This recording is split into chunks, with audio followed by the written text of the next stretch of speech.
Hey guys, it's Saturday and we're on our way to Clunes for the book fair. But at the moment we're stuck in a queue at McDonald's. And there's Sally, she's come with me. Hey middle-aged geek girl. She's hungry. Yeah, so we're stuck in a McDonald's queue. Yeah, great. And we've been here for about 5 minutes. And I'm hungry and I want to get moving so we can get to Clunes, which is still a fair way away. And I'll catch you in a moment. Can I get a snap, Sally Jane? Still waiting in the queue. It's a nice morning though. Hey, Terry, with my girl. Terry, Yeah? Terry. Yeah? What sort of queue is it?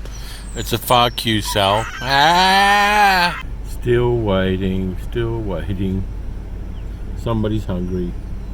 We're going to Clunes for the book fair. It's the Clunes Book Festival. And I'm looking for movie books, so this is in the concept of the channel. Someone slightly disapproves of me buying movie books, but I'm not going to go mad. I'm going to try to kind of target what I want. I want a few movie reference books. In spite of the sarcasm.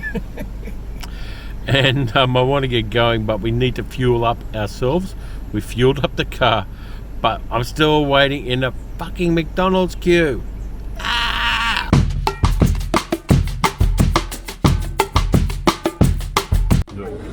Two, is it? Two of these, yep. I say it every year. I learned to walk in Queens. Does that give me a discount? I used to come here all the time when I was a baby. Well, if you jogged. But that trick never worked. Gave you two. Gave you 20. Two? Yeah, one for each, yeah. I distracted him with my line. Yeah, I'm Yeah, only so- a bloke here. I can't do two things at once. Yeah, Should so- know that, should know.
First wives are always taken advantage of.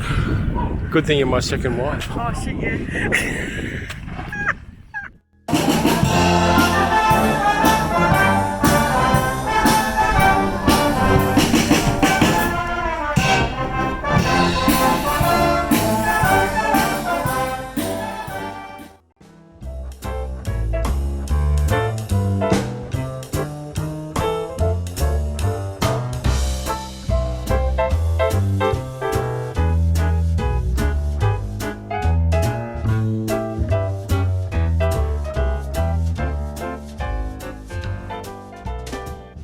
It is time to reveal the haul, the stuff that I got at Clunes. Here's the first one, King Cohn, The Life and Times of Hollywood Mogul Harry Cohn by Rob Thomas. Now, Harry Cohn was the guy in charge of Columbia Pictures in the 1940s and 1950s. He was a total asshole. He messed around with a lot of productions in negative ways, including Orson Welles' The Lady from Shanghai, which starred Rita Hayworth, who was under contract to Cohn at the time. I'm going to enjoy that because I'm big on the history of Hollywood, and this one's definitely one that I'm going to have a lot of fun reading. Haven't been able to peel a sticker off this one yet. Secret Lives of Great Filmmakers, which has a lot of gossip about famous filmmakers. I'm big on the Hollywood gossip, as you know. And so I'm going to have a lot of fun. See, Fellini seeks box office advice from ghosts. Hitchcock's shocking secret revealed. Charlie Chaplin weds teenage cutie, which is not really news because it happened almost a century ago. So yeah, a lot of Hollywood-style gossip there, which I am going to enjoy. Let's see what we've got next. This one's kind of tangential to cinema. Slugfest, inside the epic 50-year battle between Marvel and DC by Reed Tucker. Now, another guy wanted a copy of this when I picked this up at Readings at Clunes. Readings being one of the big bookshops here in Melbourne, which has a stall at Clunes. And he was a bit pissed off that there weren't any copies left because I got the last one. But yeah, I've been a Marvel and a DC fan for a very, very long time now.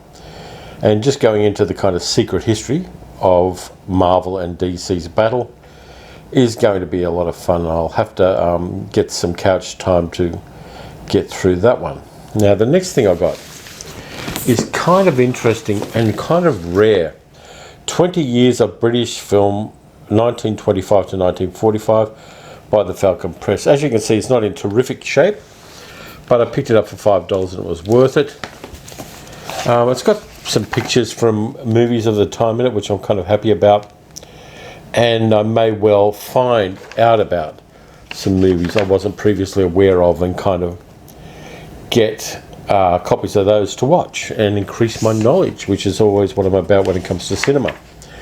So there are some great stills in there about British cinema in between 25 and 45, where there were a lot of changes. They went from black and white to sound. They started making colour movies by 45. So I'm going to really sit down with that one as well and kind of increase the knowledge. Now, I've got a couple of books related to movies in the sense that one of them is a novelisation of a film. This one is a novelisation of a Hammer science fiction western, Moon 02, from 1969, I think. It's written by 3 different guys, which is adapted by John Burke. John Burke did a lot of novelisations for Hammer, particularly back in the 60s and 70s. His novelisations are a weird thing too. They don't do them very much anymore because back in the day, if you saw a movie, you might not see it again for years and years because it may not turn up on TV, it may not turn up in a cinema again. And also, you couldn't record it. You couldn't get a copy of it to watch at home in any way. This is before VCRs. This is before DVD and Blu-ray and before streaming. So novelizations were a way of remembering a movie that you liked and revisiting it because you couldn't get to watch it. So Moon 02, this is in good nick for a paperback that's got to be about like 40 odd years old. So quite happy with that pickup.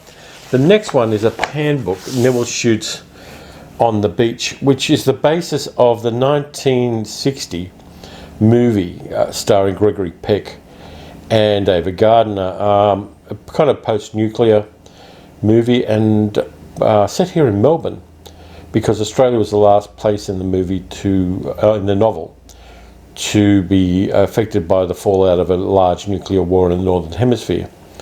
And so an American nuclear submarine comes to Melbourne and tries to see whether Australia is going to dodge a bullet on this one.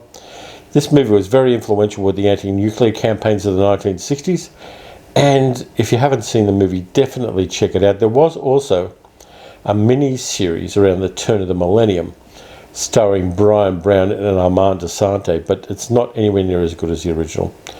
So I'm glad I picked up a copy of that, because I didn't have it. And I do have a fairly good collection of movie-related novels, which I might go through for a future video. So let me know if you'd like me to do that. Anyway, that's it for the haul. I didn't get as much as I did last year, but I'm okay with that, because I picked up a ton of stuff last year and I still haven't got through it all. But I'm kind of happy with what I got this time around. So if you enjoyed this video and the frolicking and silliness that Sally and I got up to in Clunes, please like, subscribe and leave a comment.